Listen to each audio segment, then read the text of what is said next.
Elena Holland, she's there with the Kent County Clerk with an update for us. What do you know, Elena? Hey, Juliet. So this is a really exciting county to watch, right? Because, politically, historically, Kent County has leaned Republican, but that margin has been narrowing over the last few elections. So it's been really interesting to watch. And as of 8 p.m., the polls close, and now the ballots are being tabulated. I'm here with Kent County Clerk Lisa Posthumous-Lyons. Thanks so much for joining us. How busy are you right now? Well, we're busy. Yeah, it's been a great day. Things are going smooth, but this is just part of the process. So busy is good. Can you explain to our viewers about what is happening right now, what your office is doing? Right now, my office is waiting to receive results from our local jurisdictions so that we can upload them into our election management system and report those results out to the public and the candidates and the campaigns. It's one of those. We're not going to sacrifice security and accuracy for speed, but we're going to do everything we can to make sure that we are getting results to the public as soon as we can. Yeah. All right, so where are we standing right now? I know it hasn't been long that you've been counting these. Yeah, right now we uploaded reported our very first results at 8:37. That was Algoma Township absentee votes. We also have Lowell Township and Cannon Township absentee votes as well, and we have almost all of Grand Rapids City absentee. That, like I said, this isn't all of Grand Rapids because they had, this is what they were doing with the pre-processing. There are still election day absentee ballots that are being processed and counted in Grand Rapids that we're still waiting on. But we wanted to get the results we have out to the public. Yeah. Let's talk about how this is different from, say, like the 2020 election where, you guys were really undertaking this huge process of processing and tabulating these absentee ballots. How is it different this year? This year has been very different. First of all, we're down. We're down a lot of absentee votes or absentee ballots. And of course, 2020, we had the pandemic, so I'm not surprised. We issued 227,000 absentee ballots in 2020.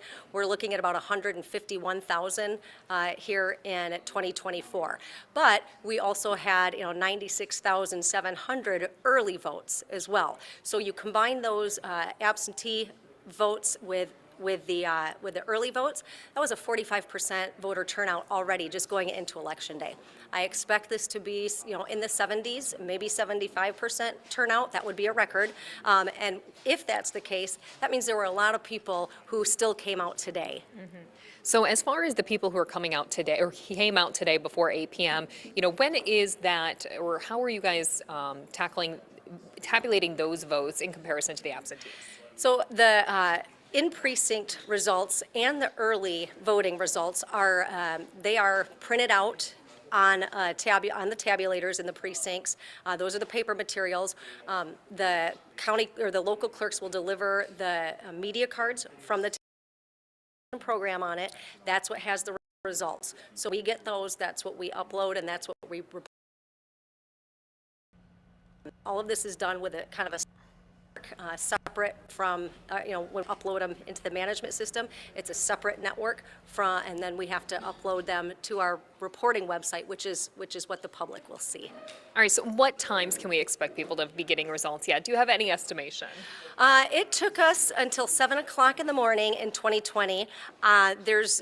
I'm very confident and optimistic that it will be much sooner than that. We were able to pre-process absentee ballots much sooner, up to a week for some of our jurisdictions. So we're definitely, and as you can tell, as they keep coming in this 9 o'clock hour, things are moving. Anytime we're waiting, it doesn't mean it's a delay in the process. It means it is the process. It just means these ballots are still being counted and all of the materials are being put together to make sure the election was accurate and to make sure that we're preserving the integrity. Mm-hmm. A little bit fewer cups of coffee this time, then, it sounds like. I don't drink any coffee, Oh, but wow. you might see me with a Fresca a little later, cutting loose. Sounds good. We'll let you get back to work. I know you've got a busy night. We'll check back in with you later. Sounds good. Thanks so much. We'll be here for the evening and keep you updated throughout the night. For now, live in Grand Rapids, Elena Holland, 13 on your side.